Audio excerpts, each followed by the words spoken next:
Hello everyone and welcome to the GSL Code A. We have an epic day for you here today, guys. We're going to have 4 best of 5s brought to you by, of course, myself, HOT6, so happy to be back, and my longtime GSL co-caster, Moonglade. Good to be here once again, HOT6, like every time. Looking forward to today's match. It's going to be a bit of a longer day today. Yes, it's going to be a long day, guys. Make sure you go get yourself a cup of tea, get yourself a blanket, a couple pillows, turn on your air conditioning, go to the bathroom if you need to right now, because this is going to be the longest day of Code A, maybe ever. Yeah, you know, it's 4 best of 5s, man. This could go all night long. So, yeah, and not only that, but we have some fantastic players. I mean, we're going to get to see Bomber today. Yeah. Everyone loves Bomber. Of course. Bomber, a fan favorite for a very long time, going up against First, right? And First is someone that I actually was, like, in love with this guy's Protoss, and then he moved to Europe. I can't do long-distance relationships first. I can't do it. No. Well, I mean, I needed him here in GSL. Don't like him as much anymore. Maybe can change my mind today. Maybe. Yeah, he kind of moved to Europe, then kind of dropped off the map, essentially. Like, he just never had that same success again like he did back when he won an IEM. I remember that. I was playing back then. Yeah, that's right. I beat Dream that tournament. Huh. Whoa. If you had kept playing. I tell everyone this, man. If you had kept playing. Guys, here is who we have in Code S right now that is advanced. Let's take a look at that list. Oh, yeah, that's right. Hack beat Dream. That's so crazy, isn't it? Yeah, that's right. That's such an upset. He apparently played the games of his life. Who would win, you or Hack? That's the real question. Well, I think I'd beat him. If I can beat Dream, I should be able to beat Hack. Maybe. But maybe Hack has a TvT on another level. It seems to be that kind of thing that happens sometimes. We even saw Bravo defeat Maru recently. Yeah, yeah. It's like weird stuff happens in certain matchups. But a very good set of players so far. I'm really loving seeing Stork back in Code S. Oh, man. Good to see him back. Yeah. You know, one of the few player coaches we have. So, yeah, it's great to see him back in action, doing well, finally, after a long time. Indeed. Very smart Protoss. We'll talk more about him in Code S. So, of course, here are our matches today, guys. Bomber versus First to kick off the day, then Symbol versus Hurricane. I think that might be a more one-sided match, personally. It should be, especially if Symbol's going to be playing like he did in Valencia. Very underwhelming play from him, especially in TvP. And then we got Saxry versus Cure. Possibly another one-sided one. Cure has some of the best TvZ I've seen, especially last year. I'll see how he's going to do this year. And then Fantasy versus San. Could be a lot of fun. Fantasy's kind of on a heater lately. Like, he's been playing very well overall, but I don't know. San pulls a lot of upsets from time to time. His skill level's all over the place. Yeah, I think it's like really varied in a big way in different matchups. Like his PvZ is like, looks like he doesn't know how to play it, but then it goes to the PvT and he's like on a Code S level. Yeah. Well, you see here, guys, here is Bomber, of course, long-time pro gamer. Used to be a StarCraft I pro, beloved by all. I'm sure most people tuning in tonight are most excited about this match with Bomber. See if he can make it back in a Code S. Oh, yeah. He really is one of the great players. He's won so many tournaments over the years. He's led the way, you know, sponsored by Red Bull for the longest amount of time as well, which is very few players manage that. Yep. And here is First. His opponent hasn't had much success. He made it to Code S in Season 1, but Season 2 dropped out of this stage, essentially. You know, that tells you, like, a real lot, because this year, Season 1 was open, so we had a lot of jobbers get in. Yeah. And then whoever, like, fell out of Season 1 Code S and then fell out of Code A, it's like, it's like, here, listen to Snap, guys. I'm pointing at you. Your skill wasn't quite there. You got a lucky bracket. Yeah, we got you now, buddy. Your Zest and Sue weren't there. SOS. That's right. Ruined Season 1. Well, here we go. Here are the match. Coda, Terraform, Echo, Vani, and Cactus. All right. I'm guessing Bomber had the first choice, unless the random maps here. But I'm guessing it's Veto, choose. I would think so, yeah. Because Coda is usually a great Terran map. We see a lot of Terrans go out on that map. Terraform. At the same time, Terraform is also one of those iffy maps where the third base is so far away that I wonder if who actually got those picks. It's still working this out with this new map pool. Yeah, it's an interesting map pool, no doubt. I had a lot of fun passing on these new maps over in Shenzhen. Yeah. So I'm sure you did in Valencia as well. Yeah. Oh man, some of these crazy maps, Dash and Terminal, should never have made it into the map pool. I got to see that map. Oh wait, no, I think we didn't even make that map because it was vetoed every game, every match in the tournament. That and Moonlight Madness, you know, there's some crazy games happening. Moonlight Madness is such a hard map, especially for Protoss. I don't think we'll ever see that when a Protoss is playing. I think you pretty much nailed that one, Moonlight. We might as well get like Kulos Ravine back as well if we're gonna be releasing maps like Dash and Terminal. Excellent. I'm not sure, man. Dash and Terminal, aka Shin Scrap Station. Shin Scrap Station. Alright guys, looks like we're going to get into our first match. It's going to be Bomber against First here in GSL Code A. Up here in the top left of Coda, our Terran player, Svenu Bomber.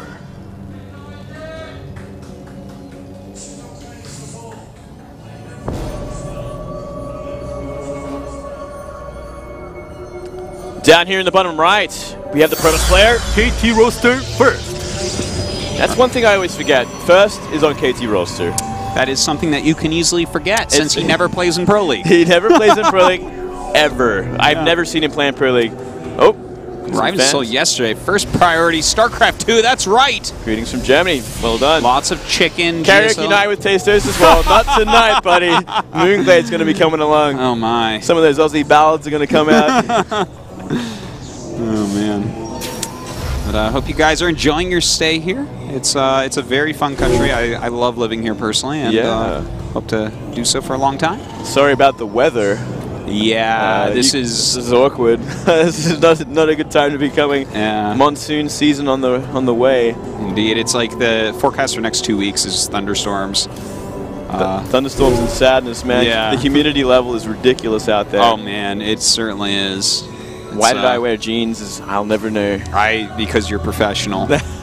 Not everyone goes like flip-flops and shorts every day. It's I do, Moonglade. No, you're fine. You're gonna be. I gave up a long time ago, Moonglade. But you're fine. I think you're much smarter, man. You're gonna be. I'm definitely not as sweaty as you right now, dude. I'm wearing boots as well. Oh my god. Yeah, I really screwed up. You're gonna need those boots to walk through your own sweat in the rain. I'm gonna be using them to rehydrate, man. All my sweat's gonna be pulled up in there. Your feet are like roots. That's the plan. Well, Roots Moonglade. Roots Moonglade, man. I should have joined that team. I screwed up. Yeah. Well, looks like we're gonna have a proxy here from First. I'm guessing that's gonna be that Stargate. Judging by the gas bank we got going on. It'd be a funny place to make Immortals.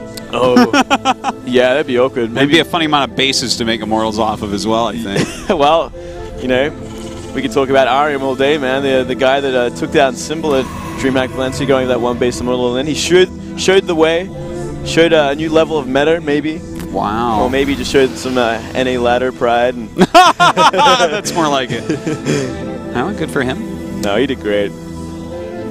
But that is an awfully quick Oracle. That is going to be an awfully quick Oracle, rather. Yeah, it's going to be very quick. By the way, before this gets like really into it, how's your jet lag doing, Moonglade? Not so good, Artasis. I'm getting like 4 hours sleep a night. I just wake up and I just can't sleep ever again. I even had like a 7 a.m. bike ride this morning. Didn't do anything for me. I still just couldn't sleep. I'm so sorry, Moonglade. I've been through that. I've been there, man.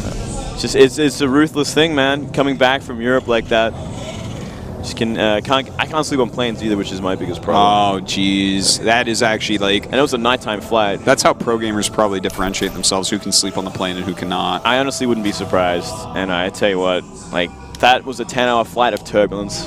You know, we had like the hardcore tailwind and nothing but clouds flying through, storms. Man. So you thought you were going to die the entire time? I thought I was going to die for 10 hours. Well, I normally think I'm going to die for the entire time as well, but oh man, for different reasons. Well, here we go. Indeed. And look at this. He's going for the Roddy build, it looks like.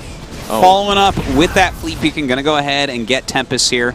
But already, the Oracle itself is so insane with 9 kills. Yeah, he's done so much. I think if he followed up with a second Oracle, he could have just maybe even won the game from there. Yeah, just totally agreed. Way too much damage. But he's going to do it in style instead, which I can appreciate. You know, Yeah. Tempest would be fun. Yeah, that's cool. Carrier would be cooler. A carrier would be the best. That would actually be legit. It would be so legit, except I think that then there would be some small, tiny chance that he could lose the game. But that's the beauty of it as well. Yeah, like, isn't you know, it? it's like, I'm going to throw caution to the wind, and I'm going to try this with style. I think if I was his coach and he made a carrier right now, he would be walking home. I'm like, give me your T-Money card and your wallet. Walking back to Incheon or wherever the team house is. It's quite a ways. In the rain. Well, with this Tempest on the way, this could be a little bit brutal. You know, we've seen this pop out from time to time. Like Classic has done it a little bit, I think, against like Dream. And I saw it, against Flash? I think it might have been against Flash at 1.2, believe. yeah. And it was like, was that the game that was almost a draw? Yeah, that's right. Or it did end up being a draw. Yeah, it wasn't. It ended up that's having right. to be replayed. That was crazy. To be fair, I don't think Flash dealt with it really that well. Yeah. But yeah, this is something a little bit scary, guys. Because I think a lot of people don't have that much practice against it. Certainly not. I mean, it's become like a new thing, but it still just hasn't been used that often. I like this little mine wall. Going to zone it out just a little bit. And he's warping in some gateway units as well. He does have 3 gateways, so he might just bust down the front, which won't be too hard considering there's nothing in the bunker. Oh, yeah. And I mean, 2 Tempests like this against nothing but Marines that have no upgrades whatsoever.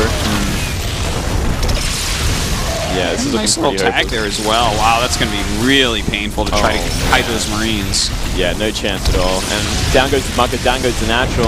GG. Yeah. A bit anticlimactic, but really cool to see that strategy continuing to pop up. Yeah, interesting map to do it on. You know, that not that much airspace compared to when we see it on, I believe it was Moonlight Madness last time, where you can like pretty much sit behind the main base and shoot the mineral line without any sort of damage coming to your Tempest at all. But I think essentially Bomber lost that from the proxy Oracle. Yeah, the Oracle really did do it, guys. Like, it's really cool to see that Tempest fall up. And maybe if the Oracle hadn't done much damage, the Tempest over time is going to do some damage. But really getting 9 kills with the proxy Oracle is generally something that seals the game. Yeah. It like gives you like a 95 to 99% chance of winning. He could have followed up with another Oracle. He could have followed up with another, or just the gateway on from there. Like, he has so many options. He could have even just expanded. Like, I mean, you get a 9-kill Oracle that's not even dead. It's like, that's the thing Protoss dreams are made out of. Yeah, it's complete build order victory. The next map is going to be on Terraform there, so maybe Bomber can change things up. Kind of a cool, fun map. Yeah, I do like this map a lot more. One of the newer maps that I can appreciate. Not a fan of the base that is facing inwards there that can be sniped. The minerals can be like camped from behind. Oh, yeah. Well, no one really expands there too often, but I mean, if it was on the other side, then you've got like a pretty healthy macro map. Yeah. But with that, it kind of makes it very hard for Protoss and Zerg to sit there and mine from that base until the very late game. Well, looks like we're going to go ahead and start, guys. Let's see if Bomber can go ahead and come back into this series. StarCraft II. In the bottom right, losing game 1. Svenu Bomber.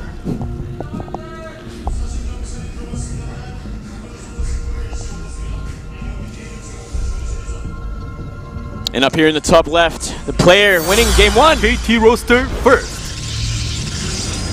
What build will he have on this map? Maybe he can do the same thing. Yeah. Well, you know, new maps are great places to proxy a lot of the time. Yeah, that's true. It takes a long time to get figured out. It's like the most uncomfortable thing when you first start playing ladder because you don't understand your scout patterns yet, and you don't understand which areas are actually good for proxying yet. So like you lose so many games doing it, losing so many games to it, and I think this over the next couple weeks is going to be pretty much solved where all the proxy spots are, but it's still pretty early. Yeah, it's still very early. I think it's probably the hardest for Terran. I mean, up against Protoss like this. Yeah. Protoss has so many options to proxy. For the other races, I mean, for Zerg, not as much unless they are against Terran, where Terran can throw down a couple of racks or a proxy Reaper. Yeah, I do definitely agree, though. Like, between just early proxies and then just pylons around the map and stuff, that can be hard to spot all those. Yeah, Protoss has done his homework. Look at this. We're already seeing this probe move onto the map. Is he going to be looking for another proxy? I feel like he might be very prepared for what Bomber does, and Bomber, you know, he is one of those classically greedy Terran players that want to open as greedy as possible, which is why he lost last game. Well, it looks like it's just going for a scout here. It was a little bit early to proxy stuff, but he's going to go ahead and see that, in fact, yeah, this is just going to be a Reaper expand. Yeah, just the same kind of safe opening from Bomber, greedy opening. Get some map control, get some scouting, throw down that CC in due time, try and get an idea of exactly what First has on the map. It's going to help out a lot more this time around because he can scout that Reaper a bit easier. Maybe be looking a little bit more for those proxies, and look at this. Maybe? Might just be looking for a hiding spot as well as sneak back later, but man, look how many. Oh yeah, So many brushes there. I've seen some funny proxies in this area. Saw a guy at Shenzhen put a pylon in that first set of grass and the Twilight with it, and then to the set of grass to the left of it, put a dark shrine. So if the Reaper came, it could look like it's a hidden blink. Right. Oh man, how funny is that stuff? That is ridiculous. Yeah. Pretty sure that player lost. Pretty sure that player was Jim, so I wasn't like so surprised that it was something so crazy. But points for originality. We are seeing a factory. So it looks like Bomber wants to actually be a little bit more aggressive this time around. Not playing too safe. Maybe going for some sort of mine drop or marine mine. Yeah, not too surprising what we're seeing here. I'm excited to see if First can play like a standard game as well. Yeah. I thought he was fantastic at standard games before moving to Europe. Kind of changed his style once he got there. I didn't see that quite as much from him, but we'll see what he's got. You know, he's living at the KT house, which definitely has its fair share of top-end Protosses that he can learn from. Yeah, you really think they would have fixed him by now in that sort of case. Like, much less of the proxies and cheese is more of the macro.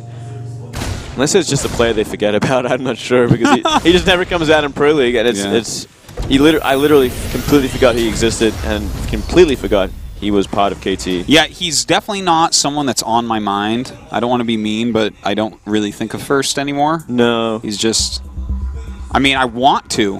I'm ready to. Like, as of today, like, the thing is, with the build he used in the last game, I'm not going to start thinking of him. No, I mean, that's like, oh, okay, you cheesed out Bomber. He wants to show me some solid macro. I can start, you know, thinking about it. Yeah, get the 3 base in this game. I was like, okay, you've piqued my interest. Yeah. Maybe next game you show a little bit more. Like, okay, we'll remember you this time. But look at this. Oh, all right. What are we going to have here? Could it be like a delayed Stargate this time around? Because we do see that on occasion that'd be kind of cool. They mix up the timings of the Stargate so that it's far less expected. He's kind of going defensively to start things off there with that Observer.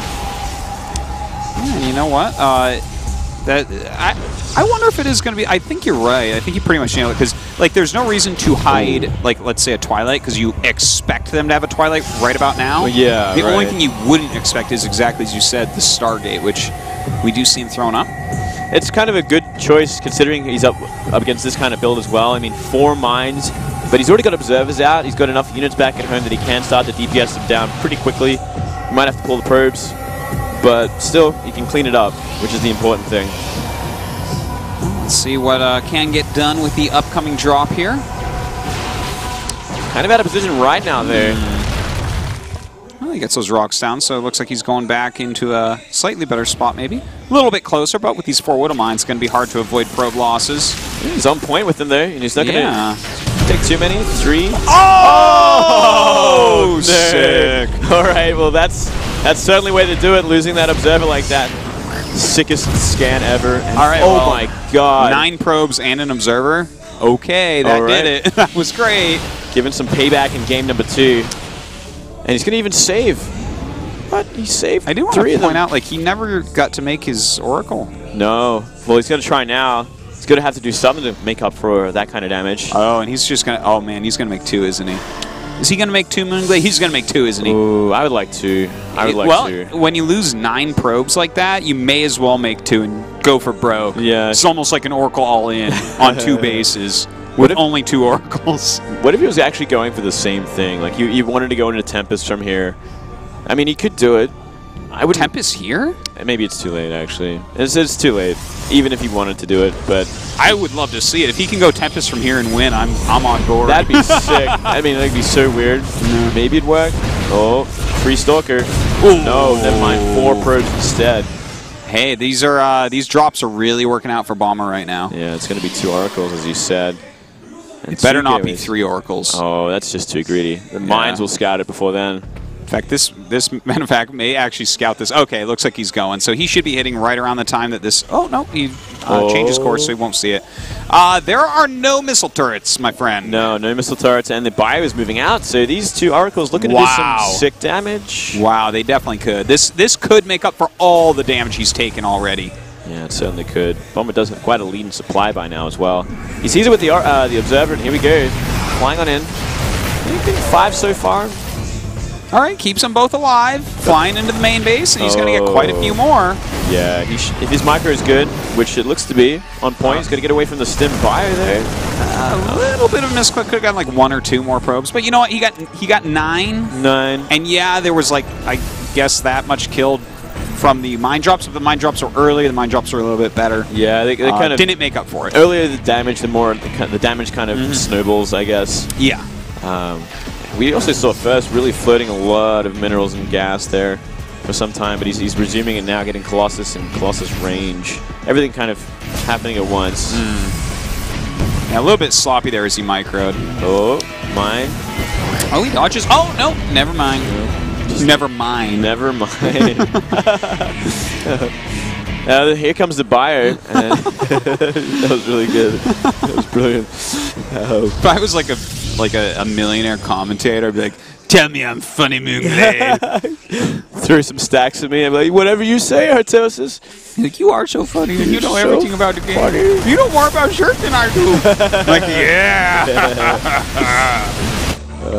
Well, this is scary. This is scary for First. His army is so small. This choke point, though, is so easy to defend, and he does throw those force fields down right there. One force field. Yeah. One force field completely blocked that off. That's Great defensive spot. yeah, it's fantastic. It's so hard to kind of I've seen so many like botched attacks at this point where people are like, well, I have so much more. Surely I can go through this pinpoint hole against splash damage. Like, no. Literally nothing can get through there. never going to happen, especially if you're a Zerg player. Yeah. One of the biggest nightmares. I mean, but it happens on every map at this point when you see that certain amount of sentries come out. They can cut the map in half. You don't need so many to cut that little choke in half, that's for sure. No, you need one. I love places that are one force field. Oh, this is good too. Look at this. You should get a cancel on this. And he's behind him as well. Wow, this is absolutely a fantastic flank. In fact, that is like 270 degrees of bio. Kills off the Colossus, and that's like basically a game-winning move right there. Yeah, there's no way you can come back from this. Not with only gateway units against this amount of bio. Down goes the Nexus in the natural. And it's just a matter of time before First says GG here. And, well, not even time, really. He says it before I finish that very long run on seconds. Oh. Nice game from Bomber. Looking far better this time. Yeah. Finding some sick damage with those drops. Really changing it up. Indeed. I kind of think, like, what happens if we see Proxy Oracle again in that kind of situation? You know, mines are coming out early, but this Oracle is going to be coming out even earlier than that, going to be flying in. Yeah. Unless he has mines set up there, like, he's going to take some sick damage again. Yeah. Same time, though, when the mines get to the other base, there's no detection. Fast Squirrels seem so alright so far against what Bomber's been doing. Just Oracles in general are doing a lot of damage to Bomber. He's kind of like cutting some edges in the way that he's playing. Yeah, he seems to do that a lot as well. He still plays the exact same way against Zerg, which is like fast 3 command centers, you know, Hellion, Banshee. Yeah. He hasn't changed for like 4 years now. He's always been a very stylistic player, no doubt about that. We'll see if he can maybe take a lead here. Going into Game 3, it's going to be on Echo, guys. And here we go. Echo. After seeing 2 games between these two, who do you think is going to take the series? I'm going to say Bomber. I'm going to say Bomber. I have to side with you. I think Bomber has the edge here from those 2 games. The quick Oracle just like made the first game dumb. Yeah, that was essentially just a sick build order loss. But I think we're going to see Bomber take this 3-1. I'm in thought, guys. Hold on. I like this map for Bomber too. I'm a fan. Okay. 3-1, you say? 3-1. I can get on board with that. I think it could be 3-1. All right. You know what? No, it's going to be 3-2, Moonglade. Get out. Oh, we got a bet here.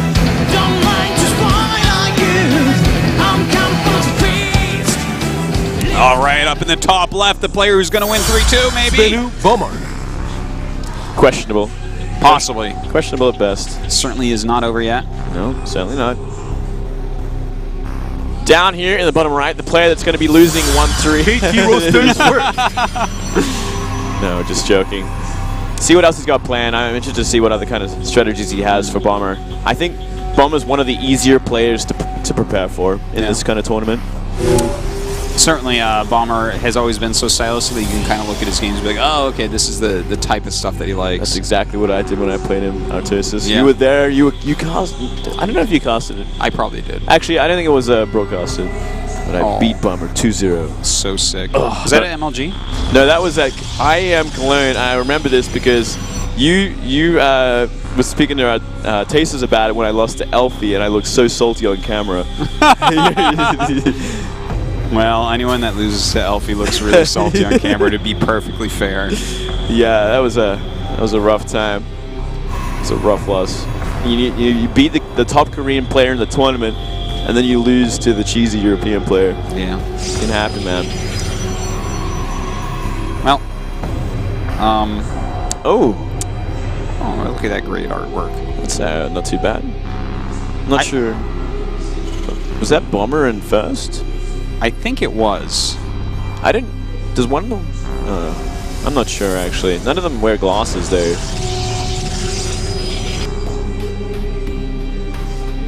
I think first actually wears glasses, but maybe has contacts in today. Didn't Bomber used to wear glasses? Yes. Yeah. I think a lot of people use contacts. Yeah. Do you actually? You have glasses, right? No. No, you don't? No. I'm certainly not 20/20 as far as I... Oh, no, me either, yeah. But I have enough to survive. Tasteless and I, last time we got our eyes checked, because of course we do things like that together. They said we don't need glasses yet. Yeah. That same thing with me. I'm like, are you sure I don't? Because I feel like I should. Yeah. I've been playing games way too long in my room for too many years that I should be going blind by now. I know, right? Well, another proxy Stargate here. All right. Going back to the basics, you know, work game one. This time around, though, we are seeing that that CC first with 3 racks. So we should have enough Marines for it. Mm-hmm. I do wonder if he'll follow up with what we saw before. Oh, second pylon there. That tells me that most likely he is going to follow up with Tempest. Oh, on this map, though? Do you reckon this map is... No, I don't think it's as good. No, I mean... There's far less sort of open area to be sniping SCVs from, especially behind the mineral patches in the main. The thing is, if it's only a proxy oracle, would you ever put the second pylon there? Is there ever a reason for that? Yeah, it is pretty all-in, right? Like, I wouldn't say all-in, but there's no reason to spend that, because you'll always have the oracle out, or even 2 oracles out before them, but if you're going Tempest, it takes so long. Such an investment. I thought that's why you made the second pylon there last time. Yeah, maybe just to keep it powered for a while longer. Yeah, it's just like to make sure. I mean, if you're doing this Tempest rush, you probably practice it out and realize that, like, oh, if I have 2, then I definitely get my Tempest out. He's saving up enough gas for that fleet beacon, and there we go. So you're completely right there. But I guess it could work again because there's nothing but Marines. There's no tech whatsoever. Oracle's not going to find too much this time, though. But, you know, some lost mining time. Look at that, a delayed depot. 2 SCV kills, 3 now. Hey, it's not a bad Oracle so far. Not a bad Oracle. I mean, still very healthy as well. I'm going to fly down here. Absolutely nothing down here. But he already turned it off. Yeah. Oh, look at that. He had so much energy left. If he hadn't turned it off. Yeah. It's always like... That was almost greedy to turn off. That's like something I would have done. I'd be like, oh, he's probably has defense here. Let's be conservative. Yeah. It's like, well, if you just like let it waste up to like 8 more energy, you might get like 5 more SCVs. Yeah. He should have certainly left it on. Maybe he should have thought about that a little bit more, considering he knew it was a CC first for 3 racks. Seriously, yeah. But he does have his Tempest on the way. You know, it's conserving energy kind of makes sense in a way with this type of build because he does want to do things like tag the Marines so that he can just consistently whittle them down. That's definitely true. It's going to help out a lot because, I mean, these Marines, they're completely upgraded once again. The gases are only being done now for the Terran players. So it's not a good place for Bomber, but still, there's going to be so many Marines that if the Tempest goes onto normal ground, like away from the dead air, like he could be in a lot of trouble. It's pretty interesting. We do have those Marines kind of way out in the middle, but he doesn't know where the Stargate is still. And there are other pylons, so it seems like First is going to be all right to get this strategy going. Very, very annoying stuff, but yeah, I mean, this map doesn't seem quite as good for it. Yeah, right? Like, I mean, Coda? Marines can actually chase this Tempest if there's enough of them. Yeah. Well, the Marines actually pushing across the map right now. Huh, I like this. I mean, it's going to be hard for him to defend because there's, I mean, Zealots and Tempests going towards his base, but if he can counterattack like this... Yeah, but with 3 gateways, if he warps in like 3 Stalkers at home really soon here, he can kite going up the ramp and then like, ooh. No, I like it though. I think you're definitely right. It seems like a very good move. Someone's waiting on the ramp there, and I think he might have got the Oracle there. Yeah. Oh, wow. Yeah, he did get the Oracle there. No Mothership Core. This is tough. Should have enough to deal with this, but it's going to be the Stalkers that are the problem. Constantly kiting. But if he can get the probes here, like, I mean, he's getting so many probes from this. That is so painful. 9 probes killed. Oh, wow. Oh, look at this. He didn't repair that turret in the main as well, so the Tempest have free reign over those SCVs. Oh, he's got to pull these probes back. Oh, man. His economy is just so badly hurt. Like, I'm surprised he just kept fighting with the probes that much. I feel like he should have just run them, but he's got 3 Tempests, and, like, 3 Tempests could theoretically win this game. I think so. I mean, considering what he's up against, all he has to do is kite forever, right? Like, yeah. He has to infinity kite here, but there's, like, a lot of... I mean, not even Benjamin Franklin could get out of this one, I think, but we'll see. Well, taking a bit of damage on one of them, but he can one-shot Marines now. You know, if he still had that Oracle, I'd feel a lot better about his position. Yeah, it'd make things a lot easier. Yeah, it was kind of sloppy for him to just, like, click it back to his base, because it just, like, kind of flew into the Marines and died. It's actually, it's like a Warcraft 3 build, man. You just micro a few units at a time and just win. So silly. Yeah, I guess it is. Yeah. Reminds me of what all the Warcraft 3 players except for Moonglade were doing at the beginning of the Wings Liberty beta. He's like, hey, I have some units, I'm going to kill you now. Right. Meanwhile, Moonglade is practicing Zergling Muta. A lot of respect for that, by the way, Moonglade. I don't think I ever told you. I appreciate that, man. Yeah, well, I mean, I played a ton of Brood War before I went into StarCraft II, so I had that in my mind to start things up. Well, right now we do have these Tempests doing a really great job. Of course, he does have some Stalkers here as well, warping in some more Zealots and whatnot. Yeah, this is just like such a hopeless situation. These Marines are just going to actually try for another counterattack, and these Tempests are just going to kite for days. I don't think you can do this build against what First is doing anymore. Like, First has found the build that's going to counter Bomber in a hard way. Yeah, I mean, this is pretty impressive considering. I feel like Bomber's... What? He's attacking the plates. Oh, yeah, boy. I guess he needs to wait. No. It's like a ceremony or something. It's like his version of a ceremony. I'm going to attack the neutral buildings on the map. Well, nice amount of Marines coming out for this flank here, but not quite being able to do too much. As all they do turn around to kill off. But he is producing 10 Marines at a time, which is quite a few Marines at a time. Yeah, that is quite a lot. But it's about catching these guys. Tempests are getting pretty forward again there. Ooh, he's got to be careful. That's the one that already took some damage. Oh, I like that. He attacks with the back two. Keeps running that first one. We do have the gateway units coming back now as they have cleaned up the rest of the Marines that were attacking. Oh, we're going to stop Stim again. Yeah, that's always quite nice. Marines maybe looking for these gateway units once again. Oh, looks like it's going to counterattack. Well, this becomes a base trade instantly. Yeah, and way too many Marines. Yeah, as long as he has like a probe out on the map, I'm pretty sure he should be able to just take this. There you go. Okay, he's getting a probe out there. Yeah, as long as the probe is out, like, he can actually pull back and just kite for a very long time here. He has enough buildings on the map. Yeah, I'm liking First. I'm liking this build. Yeah, I mean, it's such a good answer, but look at this. He's not paying attention. He's going to lose a Tempest. Man! Oh, that's the only thing you couldn't have happen. That's like the only thing that is not allowed in this kind of situation. Yeah, seriously. It's like, Well, guess what? What's the unit that is allowing you to win this game? The Tempest. The fact that you have 3 specifically is what it is. That's and then he just like doesn't even look at him. He's like, well, I'll put him over where the Marines are and not look. I'll sit him on top of the barracks. It'll be fine. But he's got these gateway units too, so he's going to be able to ravage everything up here. Oh, wow. He actually invested in those extra stalkers. I would have thought he might want to invest in like another Nexus or something. I think if he went 1 less stalker, that might have been. Oh, he's going to try for another one. He can't lose another one. I think he's going to get it. Bomber might be able to just take this. I don't know. Like those Marines at +1 now too. Oh goodness! Trading on the ramp here. So like I was getting ready to make fun of you because it was going to be 3-2, but I don't know right now. I don't know. I think he's blundered too much. And look at the Marine production still 8 at a time, and now a Marauder. And the Marines are coming back home after clearing out that main base.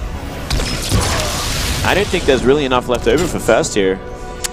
Somehow there might not be, with this many more Marines on the way. Like, if he still had 3 Tempests, even if he only had 3 Stalkers, if he had 3 Tempests, it'd be like, yeah, no, he can still do this, but he can't even prevent all the mining now. Like, 1 Tempest takes so long to kill Marines. Yeah, it's actually... Like, he can build Marines quicker than they can be killed by the Tempest. Oh, easily. And now it's only Stalkers as well, and now the Marines are coming from behind. Yeah, he's going to lose this, man. Wow.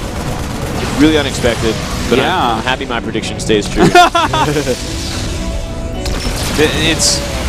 But he did have like what seemed to be actually a reasonable counter to what was going on. It was just I liked the fact that he didn't. You have to babysit your Tempest like the entire time. Yeah, he certainly it looked like he really practiced his style. Certainly for Bomber, he's like, okay, I'm going to go into this. I'm going to use this style. It hard counters his greedy openings. GG. Huh. Wow. Somehow a Bomber winning that. Well, more like first losing that than Bomber winning that, I think. Yeah, I guess that's probably a better way to put it. But either way, it was still going to be hard because that production of Marines was so large. It was going to take a long time, I think. But, I mean, he was making really good headway with only the 3 Tempests when he was actually really... Because, their cooldown is long, but it's not that long, and you can just bam, bam, bam, bam, bam, just keep killing Marines off, keep killing SCVs off. But, yeah, it's some sloppy play here from first. You got to be more careful with those units that are winning you the game. The one key unit to have alive. And smart from Bomber to get to those counterattacks as well. Yeah.